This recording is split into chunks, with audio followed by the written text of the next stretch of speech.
Most Dubai property investors won't lose money because the market crashes. They'll lose money because they ignore structural risk inside their own deal. In 2026, I'm seeing the same 5 mistakes repeated over and over again. Now, if you're buying off-plan or secondary in Dubai, this could genuinely save you a serious amount of money. Mistake 1, buying based on payment plan and not exit liquidity. Here's the trap. A lot of developers, they sell monthly affordability, but your resale buyer doesn't buy based on your installments. They buy based on the market value, and that is the huge difference here. If you buy because 2080 payment plan sounds easy, post handover is attractive, or it's only 1% per month, that doesn't automatically protect your exit. Let me explain this properly. I often hear mortgages in Dubai are easy. And yes, once handed over, the properties are mortgageable, but here is the issue. The bank will lend based on valuation, not what you've paid. Now, if the market valuation at handover is below your purchase price, the new buyer of the property, they need to put more cash in. For example, if you buy a property at 1.5 million dirham and the market valuation on handover is 1.4 million dirham, the bank will lend 80% of 1.4 mil, not 1.5 mil. That difference comes out the buyer's pocket. That shrinks your resale value. That's exit liquidity risks. You need to justify your price. Now, why does this matter? It matters because resale pricing is supported by comparable transactions. If similar units are trading at 1.4 million and you're trying to sell at 1.55 because your payment plan felt good, you won't get the support. Payment plans don't create resale comparables, transactions do. Also, you need to find comparable support. Now, why does this matter?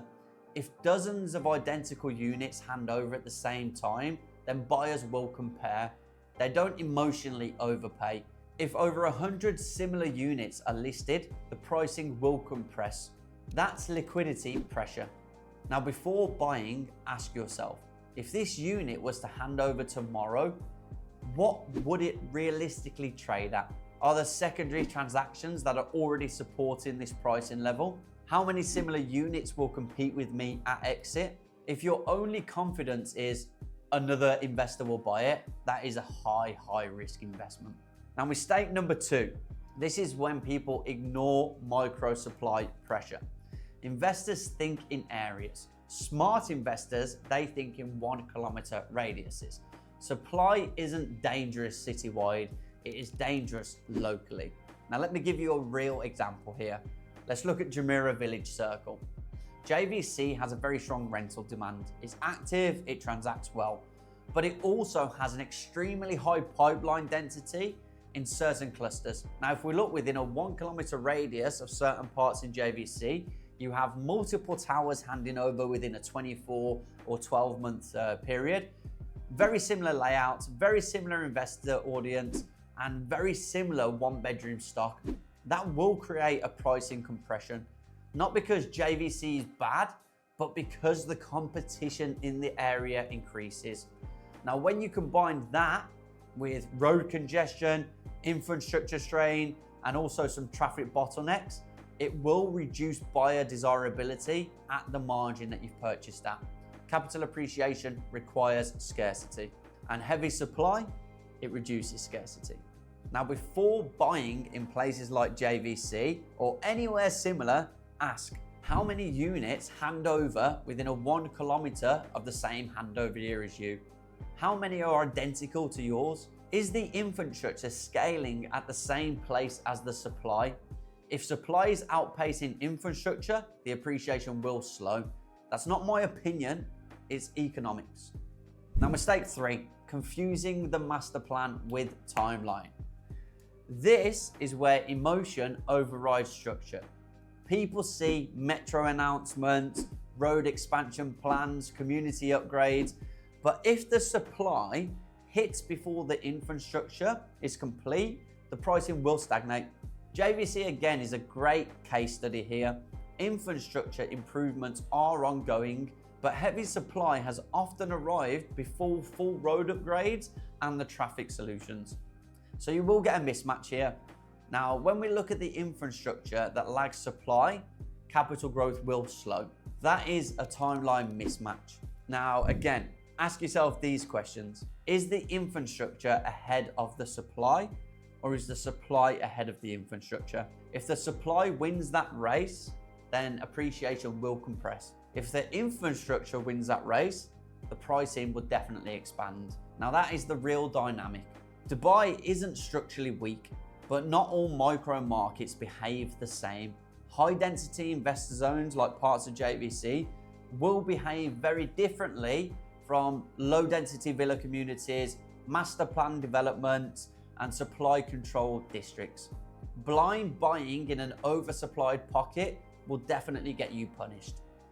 Disciplined buying in a structural scarcity area, it will outperform. Mistake 4, ignoring developer track record and delivery risk. Not all off-plan risk is market risk. Some is developer risk. And this is where investors do get lazy. They assume it's Dubai, it will be fine. Everyone launches here.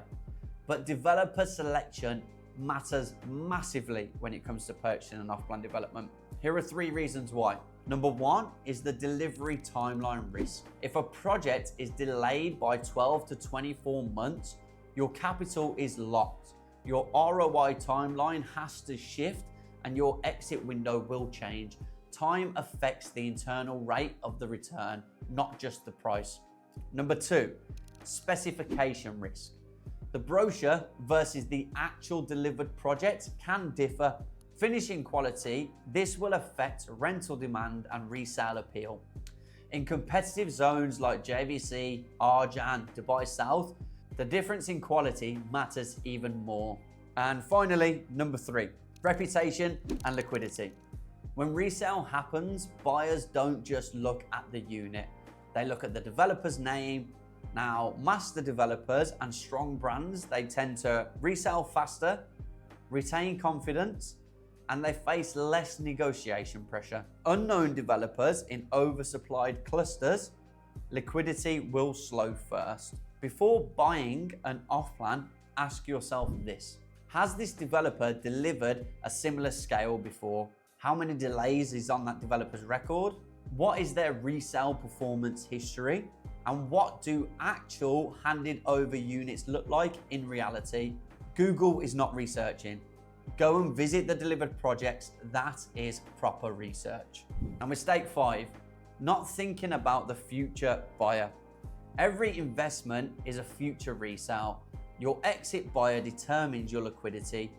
Ask yourself, is my future buyer a first-time end user? Is it a professional couple, a corporate tenant, or another investor? Now, here's the key with this one. If your unit is identical to 400 others, you're on a low floor, you're facing another tower, you've got a standard layout, you are competing in a commodity pool. Commodity assets trade on price. A differential asset, it trades on the value. Now, me personally, what I would look for is I would look for corner layouts, better natural lighting, premium view corridors, lower density community, strong master developer reputation. Small differences compound over time. Differences improves liquidity. Liquidity protects pricing. Now, Dubai is not structurally unstable. Okay, the population growth is very strong, regulation is very strict, the banks lend very conservatively, loan to value rules protect the system here. This is not 2008, but the markets will still punish weak decisions. The market does not punish everyone equally. In my opinion, it punishes over-leveraged buyers and people that want to flip very quickly, disciplined investors who analyze the supply, match timelines, and think about the exit strategy. They outperform, and that is the difference here. Now, if you want a serious Dubai investment analysis, fill out the form in the description below. Let's have a chat, because most agents, they'll just send you random brochures. Few will show you risk. And also, long-term success in Dubai is not about excitement. It's about discipline. Please also hit the subscribe button, turn on the notifications for more weekly videos. It does really help grow the channel. And as always, I'll see you on the next one.